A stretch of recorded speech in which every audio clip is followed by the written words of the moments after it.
Buenas tardes. Vamos a orar, iglesia, para que sea el Señor hablando a nosotros. Padre, Señor, en esta hora te damos gracias por tu palabra.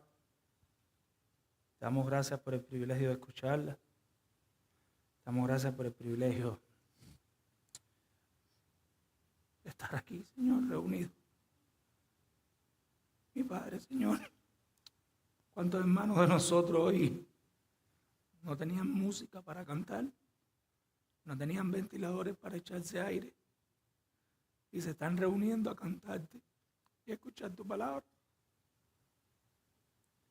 Somos tan bendecidos, Dios.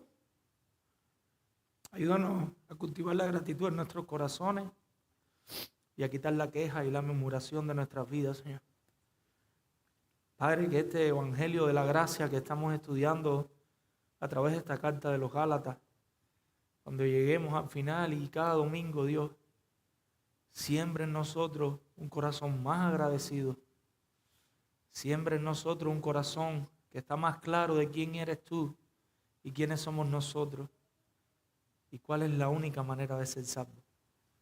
Padre, que estas verdades imparten nuestro corazón, imparten nuestra mente y se transformen en una manera de vivir de hombres y mujeres piadosos que andan en este mundo luchando, batallando por vivir para tu gloria, Señor. Hombres que fallan, fracasan, pero recuerdan tu gracia y tú los levantas y te siguen y quieren seguir hasta llegar a la meta, Señor. Mi buen Dios, soberano Rey, yo no merezco estar aquí predicando. Yo soy el más pecador de esta sala, Señor. Yo soy el peor de tus hijos, Señor, pero por los méritos de Cristo me presento delante de ti a cumplir con mis deberes, Señor, como uno de los pastores de esta iglesia. Abrir la palabra que tú nos has dado y a decir así dice el Señor, sí. Padre, perdónanos a todos, Señor, las veces que te fallamos. Perdónanos a todos las veces que no te somos fieles y ayúdanos a vivir para tu gloria, Señor.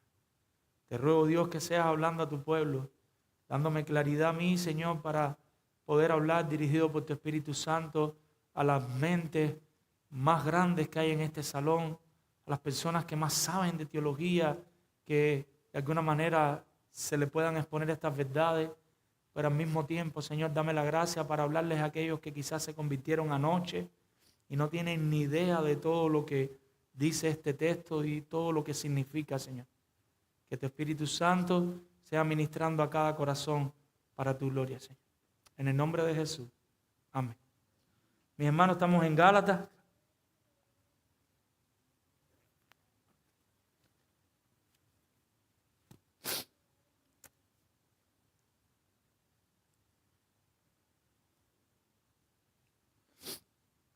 Estamos en Gálatas capítulo 1, versículos del 6 al 10.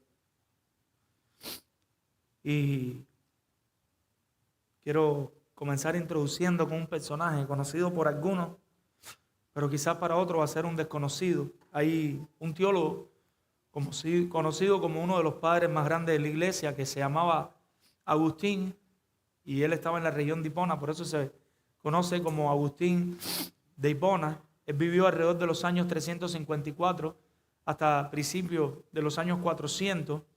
Fue una persona que estaba estudiando filosofía, pero también fue una persona muy dotada en la teología. Y en medio de un tiempo de tanta herejía, el Señor permitió que ahí, en lo que actualmente hoy es Argelia, antiguamente Tagaste, él pudiera levantarse como una voz autorizada para la iglesia. Una persona que el Señor acompañó para que pudiera escribir y pudiera hablarnos de grandes verdades bíblicas, aún desde su época, con la información que contaba.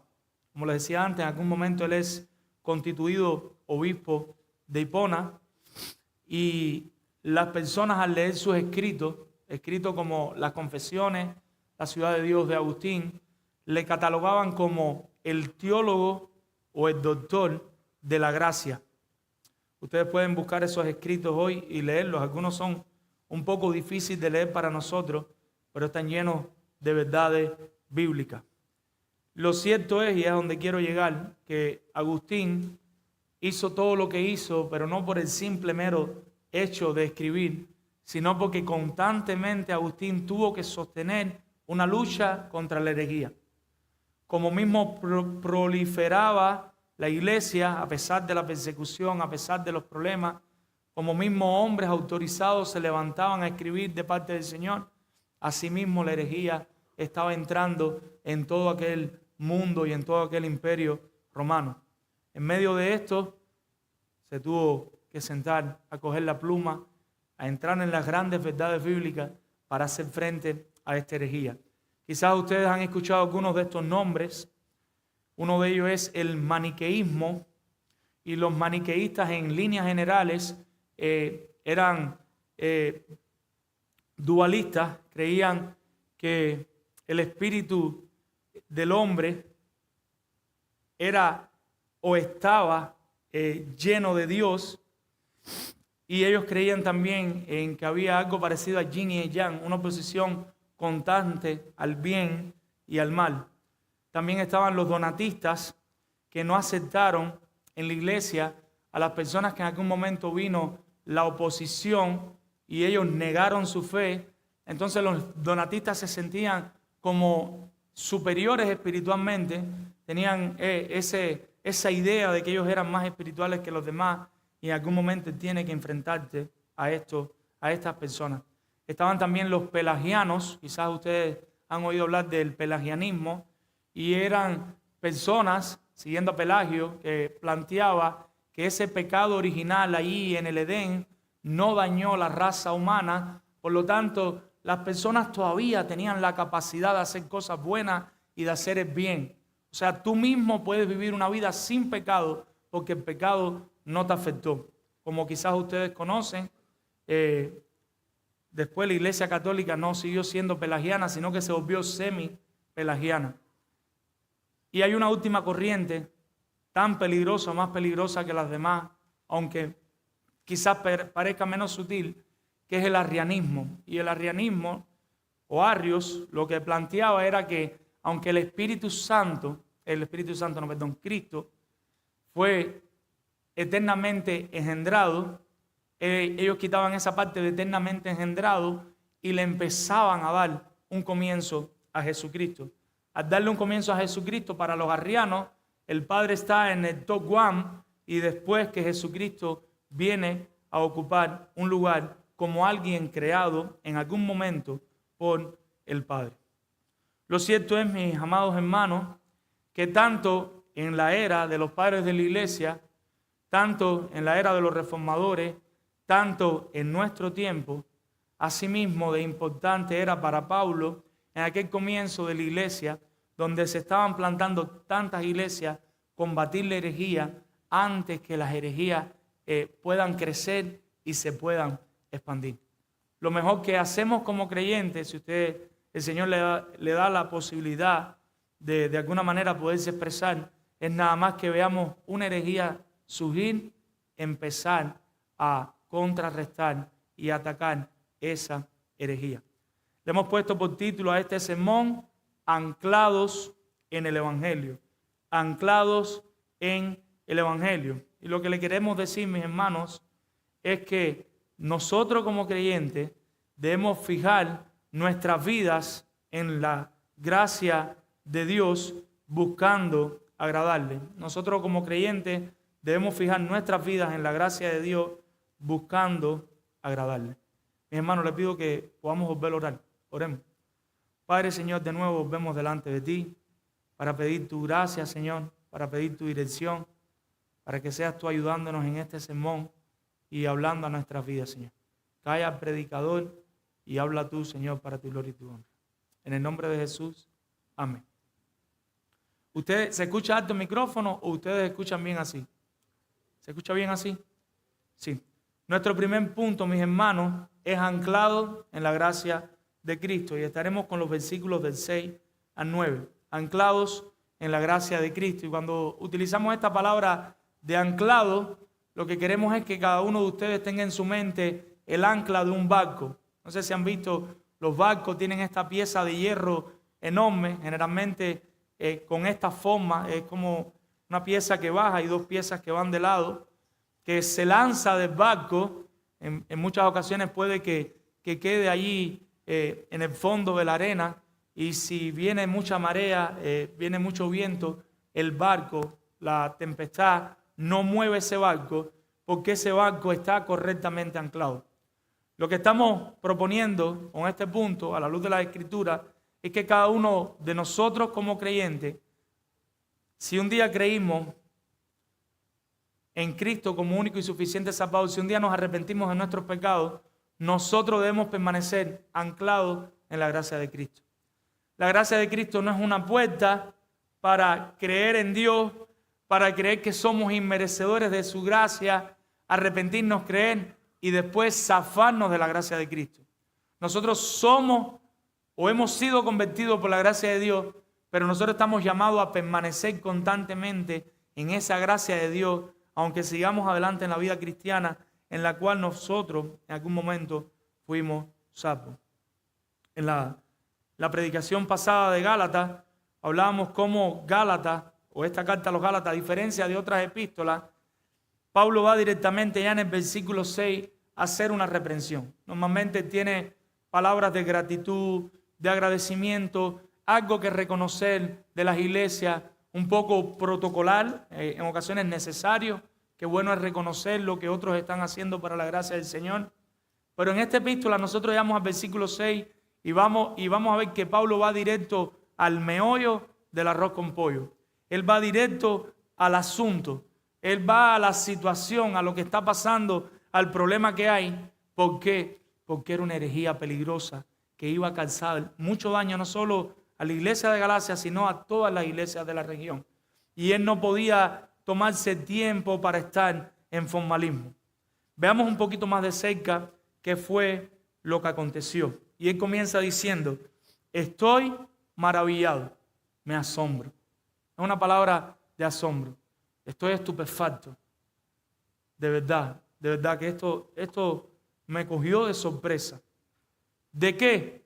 De que tan pronto, tan rápido, posiblemente hacía poco tiempo habían plantado la iglesia, posiblemente hacía poco tiempo se habían empezado a convertir personas, ya se estaban reuniendo de manera formal, Pablo se había tenido que ir y ahora Pablo le está llegando la información que estos hermanos que habían entendido con claridad, mira, reconoce que eres un gran pecador, sí, te arrepientes de tus pecados, sí, reconoces que solo a través de Cristo puedes ser salvo, sí, lo reconozco, posiblemente ahí entre lágrimas de ahora recibir esa salvación inmerecida, y ha pasado poco tiempo y a esa gracia de Cristo ya esos falsos maestros le estaban poniendo más cosas y estaban engañando a aquellos creyentes. Por eso el apóstol Pablo le dice, estoy sorprendido de que tan rápido, ¿qué fue lo que pasó tan rápido? Y lo que pasó, dice él, es que ustedes se alejaron del que os llamó por la gracia de Cristo para seguir un evangelio diferente. Entonces le está diciendo, estoy sorprendido de que tan rápido ustedes hayan hecho una transferencia de A, y A sería el que te llamó por la gracia de Cristo. ¿Quién es el único que nos puede llamar por la gracia de Cristo? Dios. Ahí está hablando de Dios. Estoy tan sorprendido, y esto es importante, que ustedes se hayan movido de Dios para seguir un evangelio diferente. Estoy estupefacto de que ustedes se han apartado de Dios o se están apartando de Dios.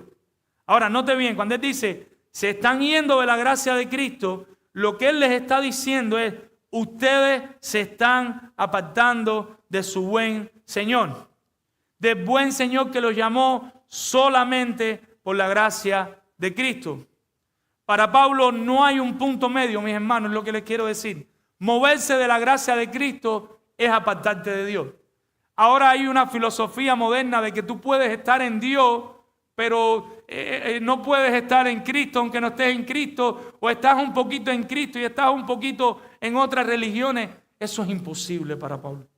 O estás en Cristo o no estás en Cristo. O Cristo es suficiente para tu salvación o no eres creyente. No estar en la gracia de Cristo es una evidencia de que no eres creyente.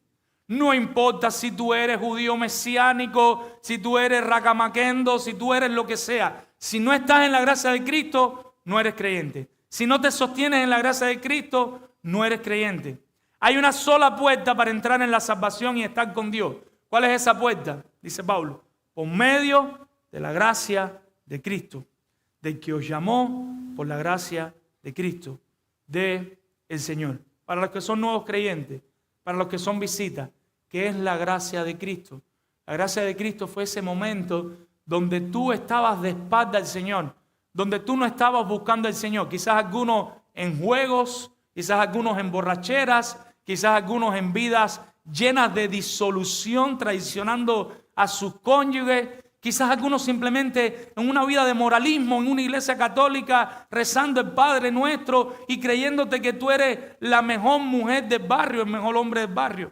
Quizás algunos a punto de hacerse monaguillo, pero ninguno de ustedes estaba mirando a nuestro buen Señor con ojos y corazones cargados de pecado, reconociendo todos nuestros malos pensamientos, reconociendo todo lo que nosotros le fallamos a nuestro buen Señor.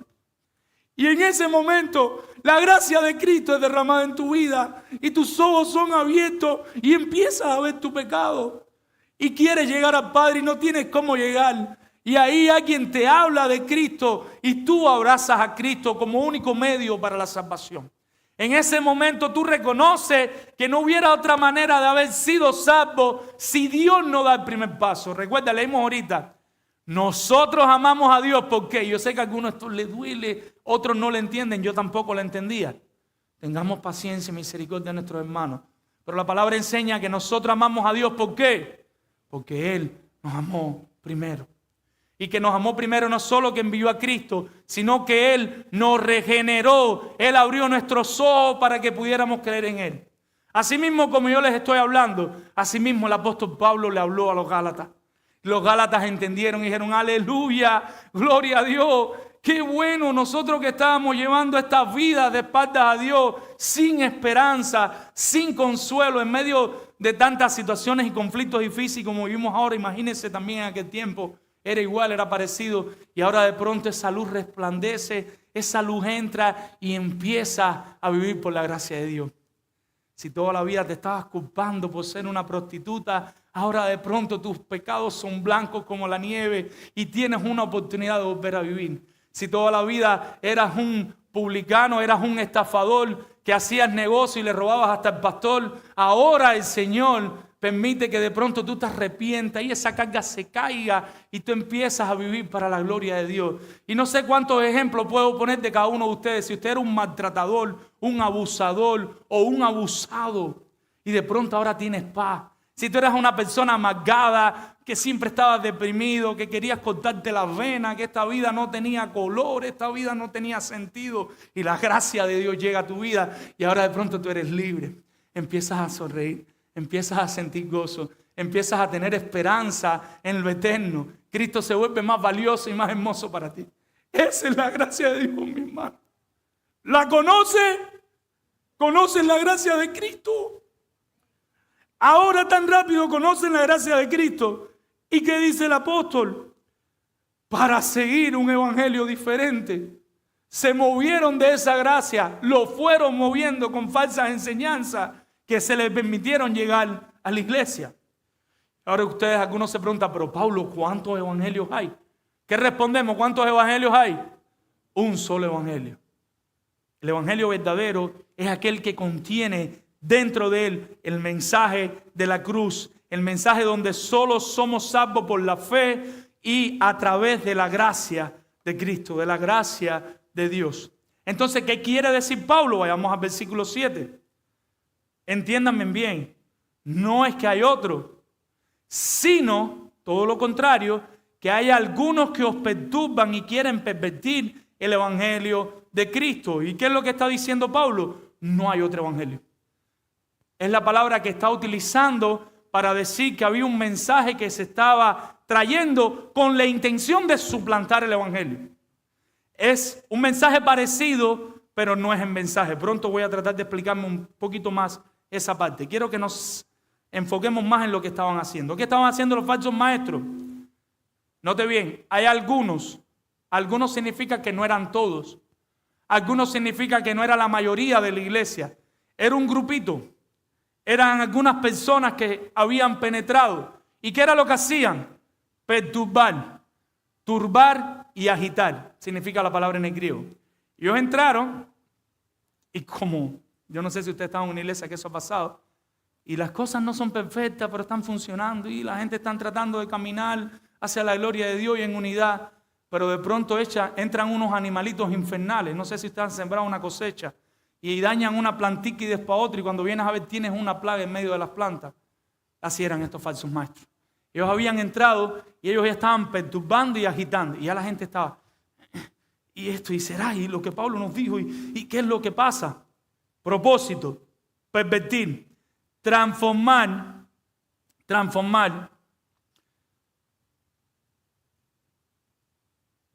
algo en un carácter opuesto.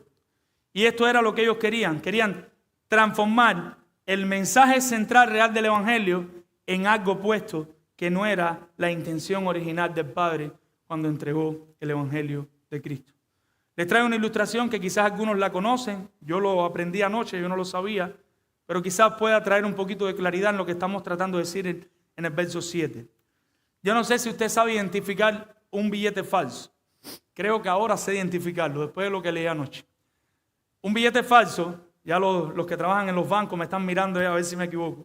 Tengo las notas aquí de Google, así que espero no equivocarme. Lo primero que hacen los especialistas es ver si es de papel de dinero real o no.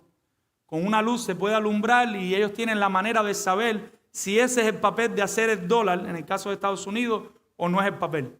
Pero hasta anoche yo no sabía lo que era lavar dinero.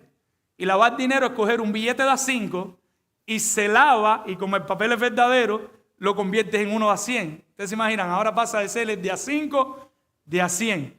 Pero hay manera de saber eso también.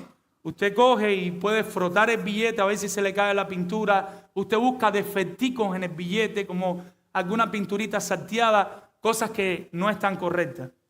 Otra de las cosas que se puede hacer es ver a trasluz el hilo de seguridad del billete que coincida con la nominación del billete. Si el billete es de 100, cuando usted ve a trasluz el hilito, ¿de cuánto debe ser? De 100. No se dejen engañar. Y otra cosa es como una banda metálica que hay, que uno mueve el billete y esa banda metálica debe cambiar de color. Ahora, si un billete falso es un billete, no, es un papel con tinta. Si el billete no es aquello para lo cual debe funcionar correctamente, no es un billete. Si usted coge una moneda de deuda eterna, no sé si saben lo que es la deuda eterna, monopolio, algo así, un dinero de juguete, y usted va a la tienda a pagar con ese billete, ¿le van a dar algo? Pero usted tiene un billete, para usted es un billete, pero no es un billete real. Podemos utilizar la palabra billete para entendernos entre nosotros. Mira, te estoy dando un billete, pero si no tiene los requisitos, el valor de ese billete no es un billete. Así mismo está pasando con este lenguaje del apóstol Pablo. Él dice, para seguir un evangelio diferente, pero déjenme aclararme, no hay más evangelio. ¿Cuántos evangelios hay? Uno solo. No está los que creen en el evangelio de la gracia y los que creen en el evangelio de la gracia más cualquier otra cosa o menos cualquier otra cosa. No existe delante del Señor. Hay un solo evangelio. Hay un solo evangelio verdadero y es el evangelio de la gracia del Señor. Versículo 4. ¿En qué consistía el centro de ese evangelio? Ya Pablo lo dijo. El cual se dio a sí mismo por nuestros pecados. ¿Quién fue ese que se dio por nuestros pecados? Cristo Jesús. ¿Para qué? Para librarnos de este tiempo, de esta vida en la que estábamos viviendo en pecado. Él dice, para librarnos del presente siglo malo. Y eso fue de coincidencia. Unos dados que se tiraron de carambola y cayó 5-5. No. Conforme a la voluntad de nuestro Dios y Padre. Y entonces, ¿quién se lleva la gloria? Versículo 5. A quien sea la gloria por los siglos de los siglos. Amén. Cuando nosotros somos salvos por la gracia de Dios, la gloria se la lleva a Dios. Cuando usted es salvo, que no es salvo, recuerde, estamos hablando, utilizando palabras para que se pueda entender, por un evangelio que no es el evangelio de la gracia, la gloria se la lleva usted. El Señor no se lleva la gloria. Entonces usted está ahí hinchado porque yo me salvé. Yo nunca he conversado con una persona así. Yo he conversado con personas así, porque yo me salvé en el 98 y después de eso es salvado a 50 personas. Digo, wow, ¿verdad? El evangelio que no es el evangelio de la gracia. En el evangelio que es el evangelio de la gracia, uno sale como un mendigo, como un pecador, rogándole a otros mendigos y otros pecadores que se arrepientan y crean en aquel gran Salvador que el Señor nos permitió creer un día, y el Señor se lleva la gloria. Ahora bien, mis hermanos, Pablo está consciente que este es un mensaje peligroso. Es un mensaje que puede hacer mucho daño en la iglesia. Y esto no es cosa de juego, mis hermanos. Nosotros le damos mucha importancia a ir al oncólogo. Nosotros le damos importancia a ir al ginecólogo, al cardiólogo, al neurólogo. A nosotros nos dice, tienes un appointment la semana que viene, el miércoles a las 12 del día con el cardiólogo, porque tu corazón no está funcionando bien. Y pocos de ustedes dejan de faltar al médico y no van al trabajo. ¿Sí? ¿Por qué? Porque ese es tu corazón. ¿De qué te vale que el dinero de ese día si tu corazón se va a dañar? Ahora, si el pastor le dice a ustedes, mis hermanos, no estás bien, mi hermano, estás en peligro de apartarte del Señor. El miércoles que viene a las 12 del día es el único horario que tenemos disponible. La voy a poner más fácil. El sábado, que tú ni trabajas, a las 9 de la mañana nos queremos reunir con tu familia, porque esto no está bien, mi hermano. Queremos saber cómo ustedes van. La mayoría de ustedes no va a ir, porque ustedes no ven el peligro del alma y de la salud física. La mayoría de ustedes se centran en la salud, se centran en el dinero, pero no se centran en sus vidas espirituales y en su corazón. Y se lo digo con mucho amor y con mucho cariño. No le damos la importancia que le tenemos que dar a la eternidad. Para nosotros es más importante cualquier otra cosa, pero las cosas eternas es como una segunda cosa. Para Pablo no. Para Pablo esto es serio. ¿Hasta dónde, pastor? ¿Hasta dónde es serio? Versículo 8. Mas si aún nosotros mismos, si después de Pablo predicarle el evangelio de la gracia, Pablo ahora regresa y les predica algo diferente de ese evangelio que les predicó. Y no solo Pablo, si aún se les aparece un ser resplandeciente con vestiduras blancas y se le para adelante y les dice, así dice el Señor. Y cualquiera, lo mismo uno de los apóstoles, que ese ser resplandeciente les dice, ese evangelio que te predicaron de la gracia, le faltó este detallito. Hay que añadirle esto, quitarle esto. Escuchen lo que dice el apóstol Pablo. ¿Saben lo que dice? Sea anatema, sea excomulgado, sea maldito. Una maldición, la Biblia no describe cuál es. Grande caerá sobre ese falso mensajero que con obediencia de causa sabe mal que está haciendo y aún así lo hace después de haber conocido el evangelio de la gracia. El diccionario Word Study dice, se ha entregado a la maldición y destrucción. El diccionario Vine dice que aquí el apóstol declara en los términos más enérgicos posibles que el evangelio que él predicaba era el único y exclusivo camino de la salvación. Que predicar otro equivalía a hacer nula la muerte de Cristo. Cuando al evangelio de la gracia tú le sumas algo más que no sea la gracia de Cristo, o tú le quitas, tú estás quitando a Cristo de en medio del mensaje. Nunca va a ser Cristo más o Cristo menos. Es solo Cristo, solo por gracia, solo por medio de la fe, solo para la gloria del Señor. Mis hermanos, hay una condenación para los predicadores del falso evangelio. Todos esos falsos maestros que usted ve, y los hemos mencionado, pero los repetimos por si hay visitas. Joel Osteen con su sonrisa plástica, contenta ahí todo el tiempo. No sé cómo puede ir. Y no quiero mencionar a otros, pero Maldonado, Cash Luna y los americanos, que yo no los conozco, pero ustedes lo conocen, porque hablan inglés y algunos vienen de movimientos apostólicos, de iglesias neopentecostales, y están aquí hoy por la gracia del Señor, escuchando el evangelio de Jesucristo, intentando traerlo sin adulteración, intentando decirles el significado de las palabras, de que ustedes vayan leyendo con nosotros. Nos podemos equivocar. Deberíamos arrepentirnos si lo hacemos. Tenemos que tratar de ser bien diligentes para equivocarnos lo menos posible. mis hermanos, esas personas van a recibir una condenación terrible. No importa cuántos aviones tengan ahora, cuántos carros de lujo, cuántas mansiones, eso va a ser basura delante de ellos. Todo eso se va a disolver delante de ellos. Cuando ellos tengan que soportar la condenación que van a tener que soportar si no se arrepienten y vuelven sus ojos al evangelio de la gracia de Cristo. Versículo 9. Pronto veremos por lo menos 3 detalles, pero vamos a leerlo primero.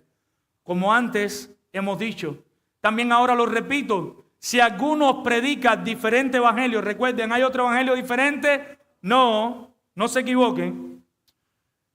Del que hemos recibido, sea maldito.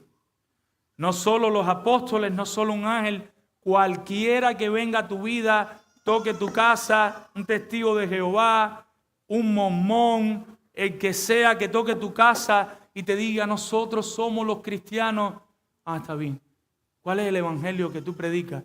No, el evangelio que yo predico, mira, espérate, porque hay que hablar con... Ese no es el evangelio de Cristo. No, y el evangelio de Cristo es esto, pero mira, aparte del libro de la Biblia, está el libro del mormón y ese no es el evangelio de Cristo, mis hermanos. Tenemos que ser sabios. ¿Y para ti quién es Cristo?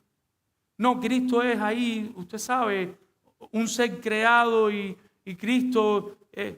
Ese no es el evangelio de la gracia, mis hermanos. Ese no es el evangelio de la gracia. Vamos a ver 3 detalles bien rápido. El primero, ya Pablo les había enseñado este tema. Como antes os hemos dicho.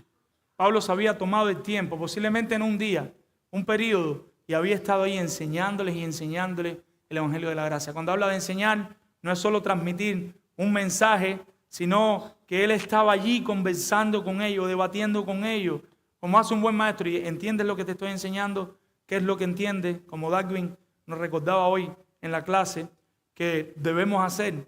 A veces nosotros nos creemos que evangelizamos porque le decimos a la gente, arrepiéntete, ¿aceptar a Cristo? Sí, salvo, uno para el infierno. Porque si de verdad no entendió el evangelio, si de verdad no se arrepintió, si de verdad no sabe en qué creyó, lo que estamos haciendo es enviarlo al infierno, a menos que Dios en su gracia obre en el corazón de esa persona. De ahí la importancia, no tanto de predicar el evangelio, y entiéndanme bien, sino de hacer discípulos. Para ser discípulos es necesario predicar el evangelio, es imprescindible. Pero tú puedes creer que estás predicando el evangelio y como no te sientas a ser discípulo, no te queda claro si de verdad tú le explicaste que él es un gran pecador y que Cristo es un gran salvador al cual él puede correr. Y esa persona no tiene claro. Y puede que sea hasta miembro de una iglesia, se bautice y tú le preguntas el día de entrevista, ¿creíste en Cristo? Sí. Pero no sabemos qué Cristo creyó. No sabemos qué fue lo que creyó. Debemos dedicar tiempo, esmerarnos, esforzarnos como Pablo, como antes os hemos dicho, en enseñar el tema del evangelio de la gracia. Y ahora dice Pablo, también ahora lo repito. No solo se lo dije, sino que tan pronto me enteré que esta herejía estaba entrando en la iglesia, ahora les estoy escribiendo para volverles a recordar el evangelio de la gracia. ¿Cuántas veces deberíamos recordar el evangelio de la gracia en esta iglesia? Siempre, cada vez que haga falta. Dios quiera que cada domingo, en alguna parte del culto, se recuerde el evangelio de la gracia. No siempre las conexiones de un sermón son literal a la cruz, pero de alguna manera podemos conectar con Cristo.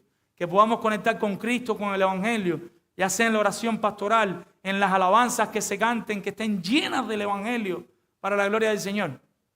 Mis hermanos, es mejor cantar a capela, con el pobre hermano Dani parado ahí solo con un himnario. Quizás algunos de ustedes no saben lo que es un himnario. Un himnario es un libro que tiene canciones para cantar. Los mayores saben de lo que estoy hablando. Y es mejor tener a Dani cantando canciones bíblicas con un himno y toda la congregación cantando, que no que tengamos bateristas, pianistas, violinistas y que lo que estemos cantando aquí es cualquier cosa ahí bonita para tú sentirte bien y sí, y nunca pasa por la cruz, nunca pasa por el evangelio. Alabemos a Cristo, cantemos del evangelio de la gracia de Cristo y eso ayuda a recordar el evangelio. Tercer detalle, ellos le habían recibido en el griego es paralambano y es la recepción del evangelio. O sea, que estas personas habían creído en Cristo de verdad, habían abrazado el evangelio de la gracia por medio de la fe. Y esto complica el asunto, porque ahora tenemos un grupo de creyentes que de verdad estaba profesando creer el evangelio de la gracia y ahora está entrando esta herejía a nublarle la mente. ¿Quiénes eran los portadores de este falso mensaje? ¿Y cuál era el falso mensaje? ¿En qué consistía el falso mensaje que ellos traían? Ahorita trataremos de terminar esa idea que estamos dejando inconclusa. Si no lo hago, me pregunta después en el pasillo, para que no se quede con la duda. Los falsos maestros a los que Pablo se refiere, ellos mismos, los apóstoles, le llamaron los judaizantes. Los judaizantes para Pablo no eran creyentes, no eran cristianos. Al ellos tener un evangelio falso que no era solo Cristo, solo por la gracia de Dios, para Pablo ellos no eran creyentes. Mi hermano, el apóstol Pablo se consideraba que él era judío. Él nunca dejó de ser judío. Él entendía que él era judío, pero él entendía que él se había convertido ¿a qué? Al cristianismo. Porque para Pablo el judaísmo y el cristianismo no tenían que estar divorciados. Todo judío nacido en Israel, en algún momento, si era un verdadero creyente, debía creer en Cristo y automáticamente va a ser cristiano. Porque si tú crees en Cristo y te arrepientes de los pecados, ¿en qué tú te conviertes? En creyente.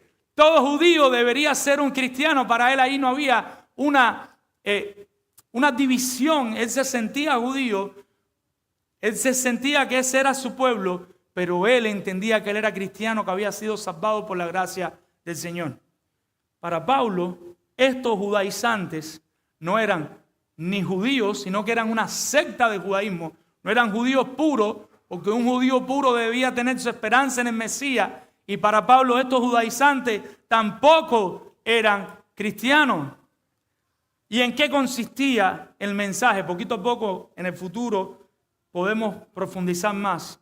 Pero es necesario para usted ver de dónde se movieron, del evangelio de la gracia, a dónde se estaban moviendo con el mensaje de los judaizantes, que tengamos una idea de a dónde se estaban moviendo. Acompáñenme, si usted fuera tan amable, si tiene Biblia, compártala con el hermano al lado, a Hechos capítulo 11. Vamos a Hechos capítulo 11, versículos del 1 al 3. Hechos 11, del 1 al 3. ¿Qué dice la palabra del Señor? Y vamos a ver lo que le pasó a Pedro, con Pedro. Oyeron los apóstoles y los hermanos que estaban en Judea que también los gentiles habían recibido la palabra de Dios. Y cuando Pedro subió a Jerusalén, ¿qué hacían? Lo abrazaron, le dieron un ósculo santo y estaban muy contentos de que las personas hayan conocido el evangelio. ¿Eso es lo que dice el texto? No.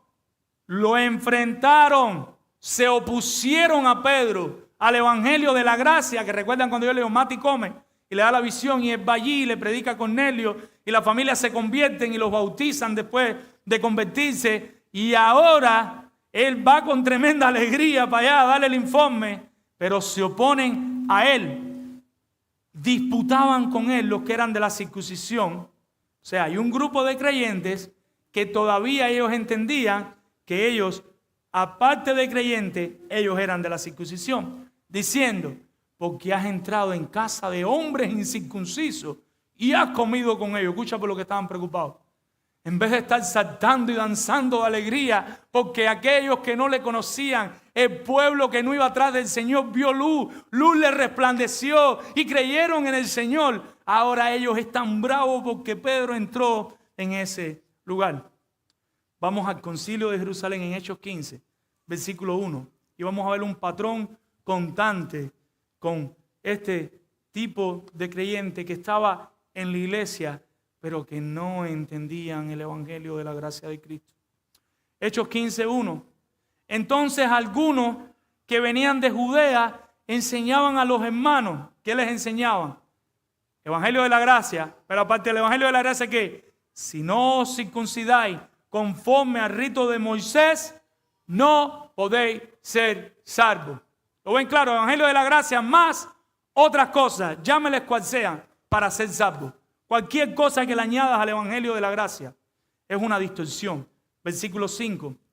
Pero algunos de la iglesia cristiana de Perú, pero algunos de la secta, lo veían como una secta, ¿lo ven?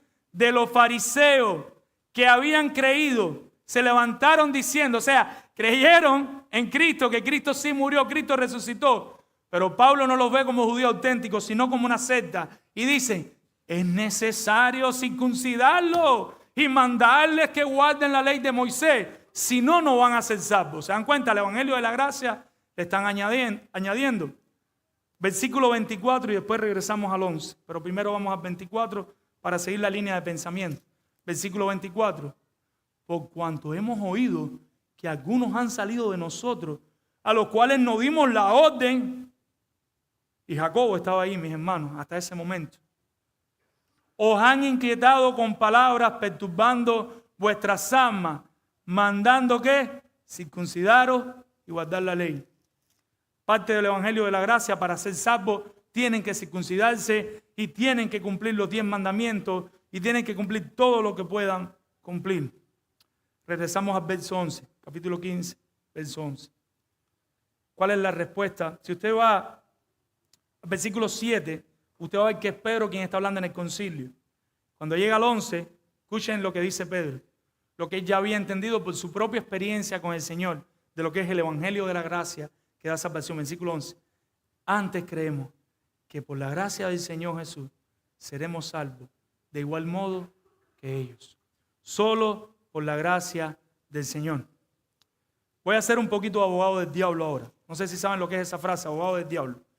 Voy a tratar de defender un poquito la mente de los judíos. Vamos a tratar de meternos en estos judaizantes para entender quizás la motivación del corazón por qué hacían lo que hacían. Ahora, supongamos que ellos tenían una buena intención, debido a que era su buena intención. Y esto lo hago, mi hermano, porque es posible que usted tenga un espíritu de esto dentro de usted. No lo digo literal, sino que en su corazón usted todavía no entienda completamente el evangelio de la gracia. Y estamos tratando de ayudarle con la asistencia del Señor. Ellos no entendían la enseñanza de que en Cristo los creyentes son libres. Para ellos era como si en Cristo hay salvación. Pero ¿cómo es eso de que ya tú eres salvo y que ya tú quedas libre para ser salvo por siempre? Yo no puedo entender esa información. ¿Cuál era su preocupación? ¿Y por qué no lo entendían? Porque está el primer extremo. El primer extremo es el libertinaje. Y lo hemos visto en todas las épocas. ¿Y cuál es el libertinaje? Un mal entendimiento del evangelio de la gracia, donde las personas dicen que como ellas son libres en Cristo, ellas pueden creer y arrepentirse y seguir viviendo como les dé el deseo, haciendo lo que quieran, si de todos modos ellos son salvos y la salvación no se pierde. Eso es un extremo, eso es una mala interpretación, eso no es correcto. A Dios no le agrada ese pensamiento. Vamos a Gálatas 5, versículo 13, que dice el apóstol Pablo en Gálatas 5:13. Dice, porque vosotros, hermanos, a libertad fuiste llamados. Eso es verdad. Nosotros somos libres en Cristo, eso no lo puede negar nadie. No todo me es lícito, no todo conviene, pero nosotros somos libres en el Señor. ¿Y qué es lo que dice el apóstol? Solamente, advertencia, no uséis la libertad como ocasión para la carne, sino más bien de manera positiva, usen esa libertad en Cristo para servirnos por amor los unos a los otros. Alabado sea el Señor. ¿Cuántos pueden decir amén? Amén. Alabado sea nuestro Señor. Nosotros somos libres, pero ¿libres para qué? Para vivir para la gloria del Señor. Nosotros somos libres ahora para hacer con gozo y alegría todo lo que Él nos demande, para vivir para su gloria, haciendo lo que Él le agrade, con gozo en nuestros corazones. ¿Cuál es el problema de los legalistas? Estamos poniéndonos de su parte en este momento. Su preocupación es que la enseñanza de Pablo es incapaz de salvaguardar adecuadamente la integridad, honestidad y rectitud moral. Ellos estaban preocupados porque esas personas que conocieran el evangelio de la gracia ahora de pronto no iban a estar viviendo de una manera íntegra, de una manera honesta y de una manera recta. Y por eso lo condenaban y decían, sí, el evangelio de la gracia pero también todo esto para que esas personas puedan ser salvas. Los judaizantes ante este desafío proponían: volvamos a la ley mosaica para salvación. Es muy riesgoso decirle que ya son salvos y ya. Si no, no es que son salvos y ahora que hemos sido salvos, en agradecimiento y amor por aquel buen Señor que nos salvó, ahora anhelamos vivir para su gloria. Y si Él dice no matará, para mí es un gozo intentar no matar, no robar, no adulterar, sino que es un mucho riesgo. Crean en el Evangelio de la gracia y crean todo esto que le estamos poniendo y entonces serán salvos. Y esa es la lucha que Pablo está sosteniendo. Carson y Douglas J. Moe, en el comentario del Nuevo Testamento, se lo recomiendo a aquel que quiera profundizar más en las epístolas del Nuevo Testamento, decían: esto ponía al descubierto la incapacidad para entender el verdadero papel de la ley a lo largo de la historia de la redención. ¿Dónde estaba el problema? Que de verdad ninguno de los judíos había entendido de verdad el papel de Cristo en toda la historia de la redención. El problema no venía de ahora, el problema venía desde antes, desde Abraham. Desde allá no habían entendido correctamente el evangelio de la salvación, no habían entendido los 10 mandamientos, no habían entendido las leyes del Señor, por qué eran y para qué eran. Pero ¿qué era lo que estaba en juego? La suficiencia exclusiva de la cruz de Cristo para ser declarado justo. Y eso es un lujo que no nos podemos dar. No podemos quitar la cruz. No podemos quitarle una parte a la cruz y no podemos añadirle a la cruz. Para nuestra salvación, ¿qué es necesario? Creer y arrepentirse. Salvación solo por fe, por la gracia del Señor. Recuerden siempre cómo fue salvo el ladrón en la cruz. Por creer y arrepentirse. Aplicación. ¿Cómo piensa ser justificado y salvado? ¿Por la fe sola o por la fe más otras cosas? Continuemos con nuestro segundo punto. Hemos dicho, fijemos nuestra vida en la gracia de Dios buscando agradarle. Fijemos nuestra vida en la gracia de Dios buscando agradarle al Señor. Y hemos visto por qué debemos fijar nuestra vida, versículos 6 al 9, en la gracia de Dios. Si no nos anclamos bien de la gracia de Dios, podemos ser movidos con facilidad. Necesitamos cada día enamorarnos más de Cristo, cada día meditar más en ese día que Él nos salvó, cómo vivíamos y que por su gracia somos salvos. Necesitamos cada día enamorarnos más de nuestro buen Señor. Por eso le decimos, preparen sus corazones. Cuando llegue el sábado le decimos, preparen sus corazones, porque en nuestro pecado no queremos prepararnos y a medida que estemos más enamorados de nuestro buen Señor, más viviremos para su gloria. Ojalá la semana entera estuviéramos leyendo la palabra, orando, meditando, escuchando buenos sermones, escuchando alabanza, porque nosotros necesitamos enamorarnos más de nuestro buen Señor. Si usted y su esposa nunca se dan un beso, nunca se miran, nunca se dicen se amo, nunca tienen un detalle, esa relación se va a enfriar. Y a la larga usted se encontrará haciendo buenas cosas, pero no por la causa correcta. A medida que usted se acerca más a su esposo y su esposo usted, y se miran a los ojitos y se dicen te amo y tratan de tener un detalle, aunque sea una tortilla con jamón y queso, porque no hay más nada, pero tratan de hacerse un buen café, de tomarse de la mano, de caminar juntos, lo que se puede hacer. Más fácil va a ser lo que el otro quiere para la gloria del Señor, porque ahora lo hace por amor. No hay motivación más positiva que el amor y el agradecimiento por lo que el Señor hizo por nosotros. Ahora, segundo punto, anclados en agradar a Dios, anclados en hacer todo para hacerle agradable a Él. Ya yo he sido salvado, ¿por qué? Hemos sido salvados por la gracia de Cristo, regalo de Dios inmerecido.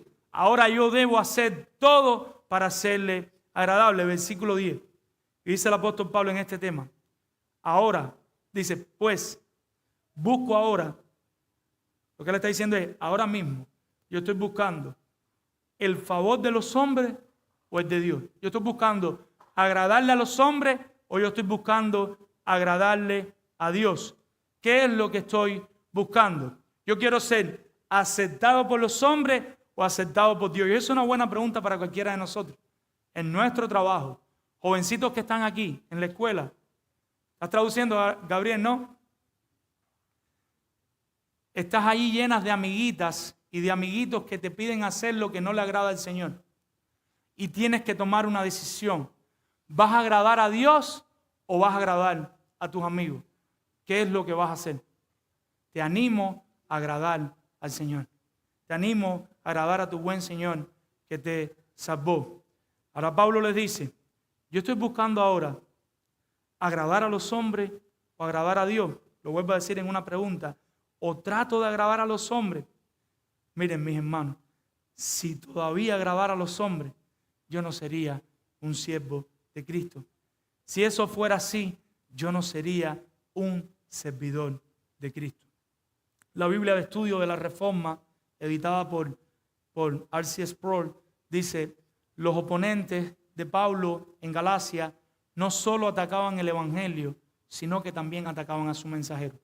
Cuando Pablo dice, pues busco ahora el favor de los hombres el de Dios, es una respuesta a que los judaizantes no solo estaban atacando el mensaje de la gracia, sino que estaban atacando a la persona de Pablo.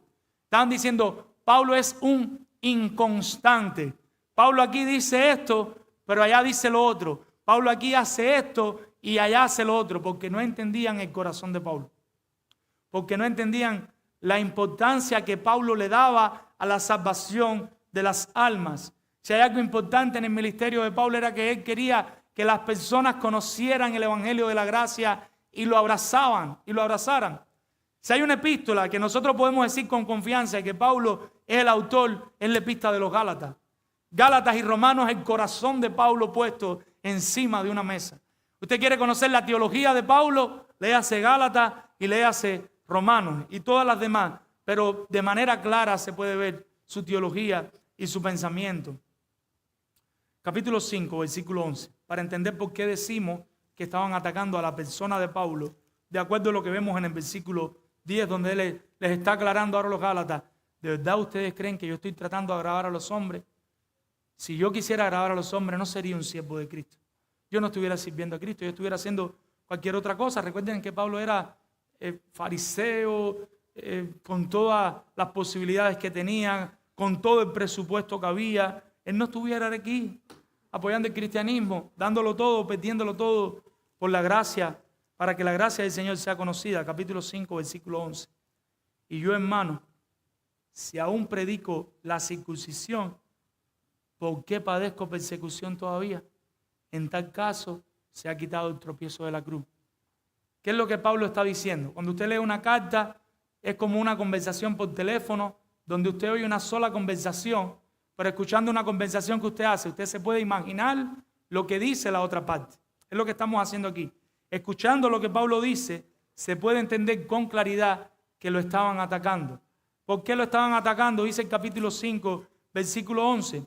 Porque decían que a veces él predicaba la circuncisión. Dice, si yo predico la circuncisión, ¿por qué entonces me persiguen? Y estoy sufriendo por todo el mundo, por todos los judaizantes, por todas las personas que no han entendido completamente el evangelio de la gracia de Cristo.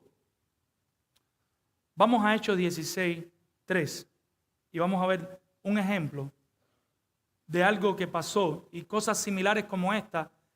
Está el ejemplo de Hechos 16, 3, pero lo que le quiero decir, esto no fue el único ejemplo, sino que como en esta ocasión Pablo hizo en muchas ocasiones lo mismo, lo que sucedía es que el Espíritu Santo tuvo bien traernos esta historia.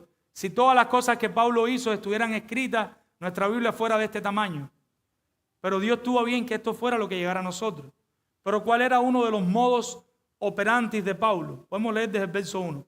Después llegó a Derbe y a Listra, y aquí había allí cierto discípulo llamado Timoteo, hijo de una mujer que era como judía creyente. Era judía como Pablo, pero ella conoció el evangelio de la gracia del Señor. Y el padre era griego, y daban buen testimonio de él los hermanos que estaban en Listra y en Iconio. Pablo tiene que tomar una decisión. Mira, mis hermanos, si Pablo decidía no circuncidar a Timoteo, Pablo no iba a pecar contra Dios en ese momento. Pero en la sabiduría que el Señor le dio, la mejor decisión en ese momento que Pablo toma, ¿cuál es? ¿Qué hizo Pablo? Que éste fuese con él y tomándole, le circuncidó por causa, ¿para que fuera salvo? No.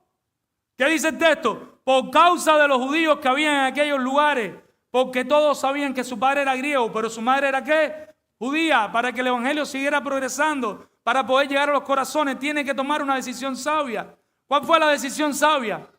No vamos a circuncidar. Vamos a circuncidar a Timoteo. Ahora, en otras ocasiones que hacía Pablo, mucho antes, cuando comienza sus viajes misioneros, vamos al capítulo 2, versículo del 1 al 5. Después, pasados 14 años, subió otra vez a Jerusalén con Bernabé, todavía no al concilio, sino que subieron en algún momento, llevando también conmigo a Tito.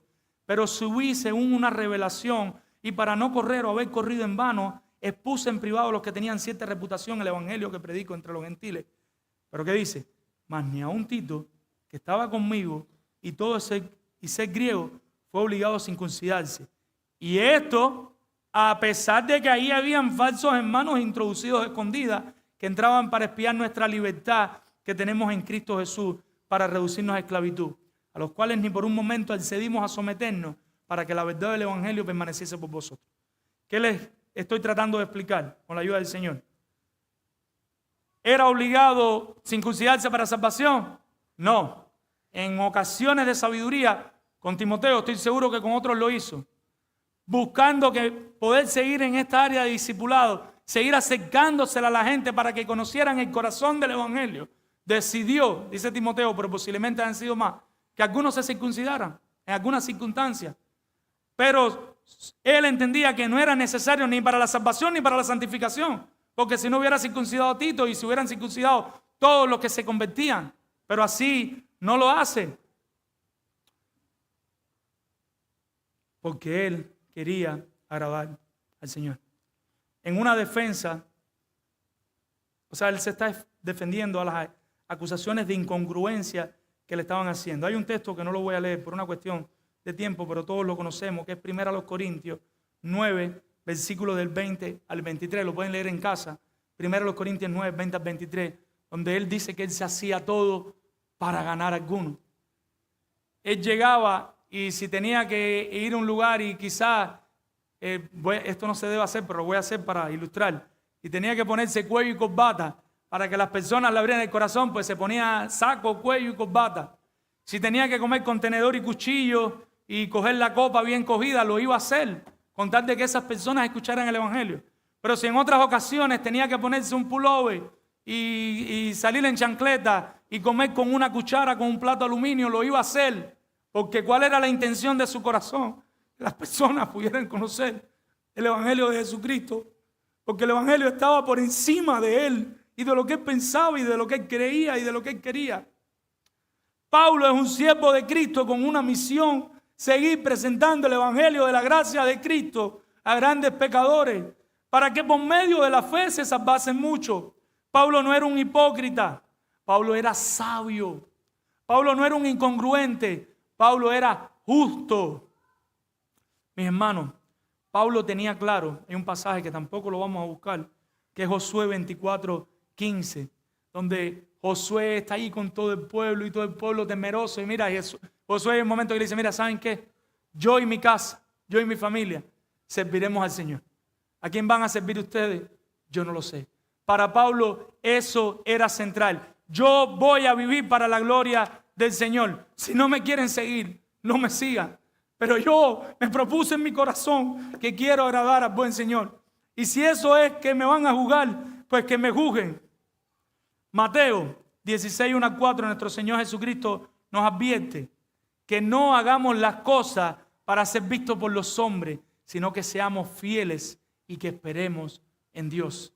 Nosotros estamos llamados a esperar en Dios y a vivir para la gloria del Señor. Si otros piensan mal en nosotros, que lo hagan, mis hermanos. No nos defendamos, que el Señor nos defienda. Sigamos fielmente predicando el evangelio de la gracia que puede convertir a grandes pecadores en grandes siervos de Cristo por amor. Sigamos predicando ese evangelio donde Dios es el héroe, donde Cristo es nuestro Salvador, donde nosotros no tenemos nada que aportar, donde nosotros somos salvos solo por la fe y donde las personas una vez convertidas empiezan a amar a su buen Señor y quieren vivir para su gloria, pero no como un requisito para ser salvo, no como un requisito para ser santo. Mi hermano, para terminar, piense en la tentación, en el desierto. Cuando nuestro Señor Jesucristo estaba en el desierto y estaba siendo tentado por el diablo, ¿qué hizo Cristo? ¿Buscó demostrarle al diablo lo poderoso que él era?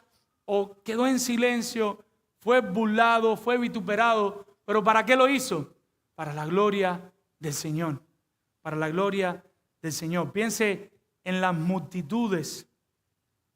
Y todas las multitudes ahí rodeándole y apretándole. Pero él siempre buscando la manera de glorificar al Señor. Si en ocasiones tenía que irse solo con los discípulos, como vimos en el Sermón del Monte, lo iba a hacer. Pero ven acá, pero no está toda esta multitud aquí.